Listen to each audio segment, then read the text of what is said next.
Hi, I'm Zoe Grigsby. I'm pursuing my Bachelor of Science in Early Childhood Education. I have a wonderful husband and a rambunctious little 18-month-old son, and I've been in the Navy for 3 years in November. The purpose of this video today is to discuss my views and thoughts on professional dispositions in the education field. So the first question that we were asked was, what dispositions do I possess that will make me a good teacher? I think fairness will make me a good teacher. I've always been the one to see both sides of a situation. I've always tried to make sure that if something couldn't be solved, that at least there was some kind of compromise so somebody got what they wanted out of the situation. I've always tried to see both sides and make sure that everything ends up being fair, or as fair as possible. Compassion.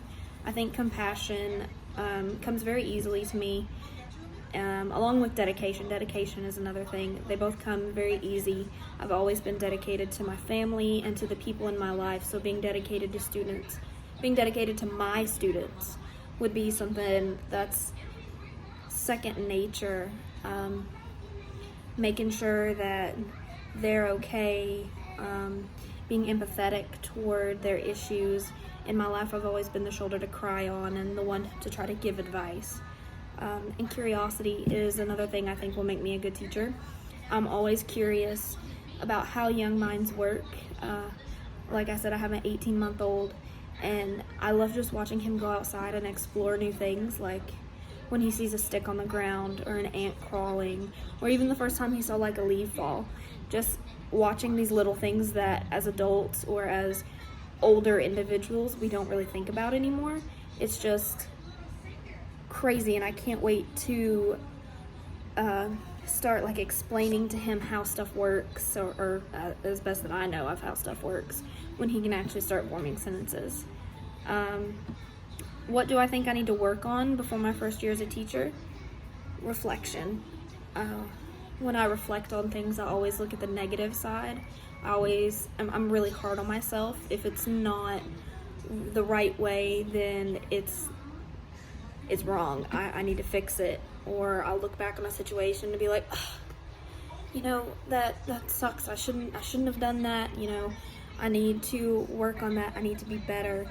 I could have done it this way, and this went wrong, and this went wrong. But to be a teacher, when you look back on things, like if you gave a lesson and something went wrong during the lesson, you also have to focus on the positive things, like, okay, well, this happened and went wrong, but the students responded really, really well to this, so I need to make sure I do more of this in my lessons. And advocacy. I have never been good at standing up for myself, so I need to work on that, so that way I can stand up for my students and make sure that they're getting what they need to succeed in life.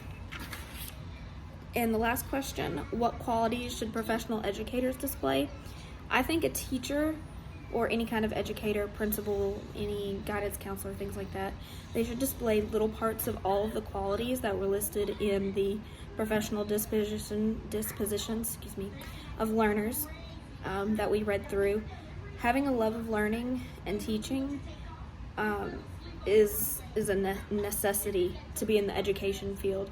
If you're going to be an educator, you should have a passion for it. You shouldn't just be like, oh, well, it's another job, another day, gotta go do this. You should be like, yeah, I'm excited, I'm ready to go in, I'm ready to learn, I can't wait to see my students, I can't wait to hear what they've got to say, I can't wait to teach them, because excitement of learning and teaching also inspires those you're teaching to be excited about learning. So that's all I have. Thank you.